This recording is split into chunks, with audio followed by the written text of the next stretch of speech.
Olá, bom dia, graça e paz. Que Deus abençoe vocês. Amém? Chegamos ao comentário da segunda carta de Paulo a Timóteo, capítulo 3. E nós vemos aqui as exortações à vista da apostasia atual. Amém? Então, Timóteo aqui ele é exortado a ordenar os cristãos que evitem discussões. Amém? Já vem desde o capítulo 2. Né? Timóteo é exortado a evitar os falsos mestres. Agora você pode me perguntar, por quê, pastor? No futuro surgirá uma vã profissão de religião, combinando completa falta de poder com um nível baixo de imoralidade. Paulo vai falar isso dos versos 1 ao 5. O ministro dessa religião caracterizar-se-á por sua falta de princípios e oposição à verdade, do verso 6 ao 9. Então a importância de permanecer fiel às suas convicções é algo muito importante, principalmente as convicções que são respaldadas e fundamentadas na palavra de Deus. Amém? Então, primeiro, da lição de que o sofrimento faz parte da vida do cristão.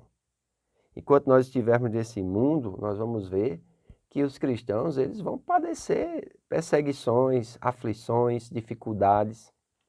E eles não podem, vamos dizer assim, andar segundo o velho homem. Não, eles têm que andar segundo o padrão do novo homem, o padrão de Cristo Jesus, né?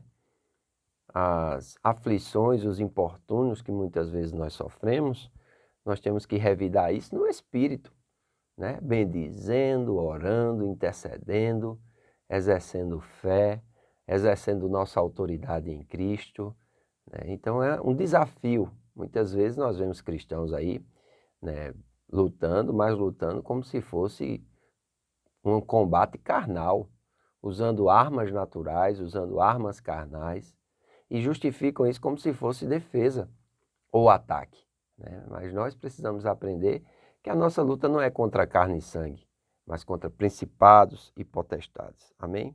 Outra coisa, é importante Paulo, ele frisa aqui que Timóteo viu como foi que ele combateu. Timóteo viu as suas lições de como Paulo lidava com as adversidades. E Paulo era um exemplo para Timóteo. Terceiro, né? Como foi que ele lidou com essas coisas? Ele aprendeu das Santas Escrituras, versos 16 e 17. Então, cumprir inteiramente o seu dever como evangelista, pregando a palavra, com infatigável paciência, adaptando o seu ensino a qualquer capacidade, pregação, exortação e reprovação. Ou seja, pareçam as oportunidades favoráveis ou não, deve-se fazer isso, que é a pregação do Evangelho. Amém? E a pregação do Evangelho não é somente através da linguagem verbal. Nós pregamos o Evangelho enquanto damos exemplo de vida. Amém? Então é interessante nós atentarmos para isso. Então aqui Paulo vai falar sobre os males e as corrupções dos últimos dias, né? 2 Timóteo, capítulo 3. Sabe, porém, isto, nos últimos dias sobrevirão tempos difíceis. Diga-se do que nós estamos vivendo hoje, né? Pois os homens serão egoístas, avarentos, jactanciosos, arrogantes, blasfemadores, desobedientes aos pais, ingratos, irreverentes, desafeiçoados, implacáveis, caluniadores, sem domínios de si, cruéis, inimigos do bem. E não para aí. Traidores, atrevidos, enfatuados, mais amigos dos prazeres do que amigos de Deus. Olha que coisa interessante Paulo falar isso, né? Infelizmente, alguns cristãos têm esse comportamento hoje, né? São mais amigos dos prazeres do que amigos de Deus, né? Preferem muitas vezes o gozo momentâneo do pecado do que realmente refrear a sua carne, refrear a sua língua, ter atitudes sábias, amém? Tendo forma de piedade, eles negam-lhe, entretanto, o poder. Aí Paulo diz, foge desses. Tem tanta gente, irmãos, que parece ser tão piedoso, mas que não tem poder nenhum na sua vida. Esses aí é que nós devemos ter cuidado mesmo, porque eles aparentam o que na verdade não são. Eles vivem uma vida que não é respaldada, né, por aquilo que muitas vezes eles afirmam crer. Na verdade não creem, na verdade não vivem aquilo, é somente aparência. Pois entre esses se encontram os que penetram sorrateiramente nas casas e conseguem cativar mulherzinhas sobrecarregadas de pecado, conduzidas de várias paixões, que aprendem sempre e jamais podem chegar ao conhecimento da verdade. E do modo como Janes e Jambres resistiram a Moisés, também esses resistem à verdade. São homens de todos corrompidos na mente, repróbados contra a fé. Eles, todavia, não irão avante, porque a sua insensatez será a todos evidente, como também aconteceu com a daqueles. Ele fala de Jambres e James, né? São os mágicos egípcios que se opuseram a Moisés devido às suas bases e mentes pervertidas, lá em Êxodo capítulo 7. Moisés vinha trazendo a exortação do Senhor, porém Faraó tinha dificuldade e usava esses magos para resistirem com o poder das trevas, com o poder da magia, do engano, né? Resistir à vontade de Deus.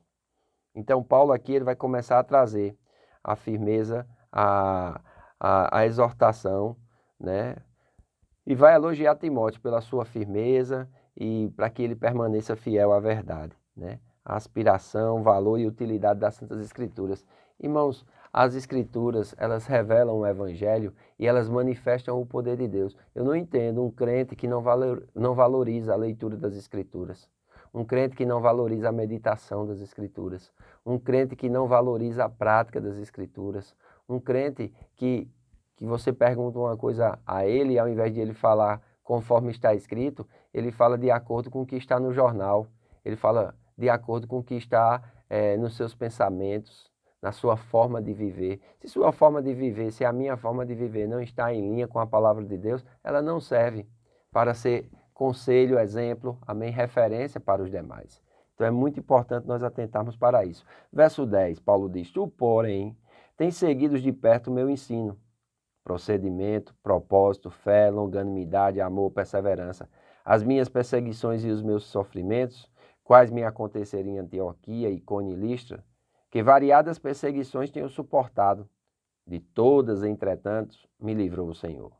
Ora, todos quanto querem viver piedosamente em Cristo Jesus serão perseguidos, mas os homens perversos e impostores irão de mal a pior, enganando e sendo enganados. Amém? Então, Paulo vai falar aqui a respeito das aflições, das perseguições, dos problemas que ele enfrentou, mas é interessante, ele diz: o Senhor me livrou de todos. Olha como é a vida de um cristão genuíno e verdadeiro. A sua confiança está inteiramente depositada no Senhor.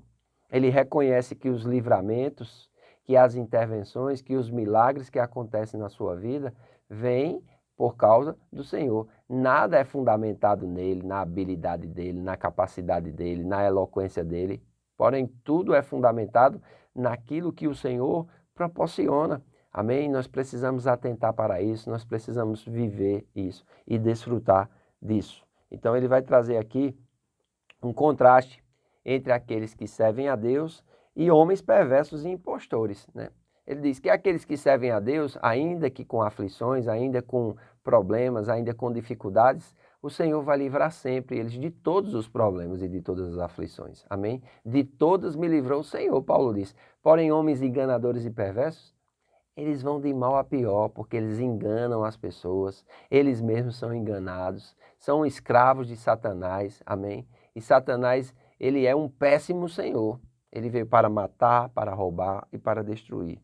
Então Paulo vai dizer aqui, olha, tu, porém, homem de Deus, permanece naquilo que aprendestes e de que fostes inteirado, sabendo de quem o aprendestes e que desde a infância sabe as sagradas letras que podem tornar-te sábio para a salvação da fé em Jesus Cristo. Amém?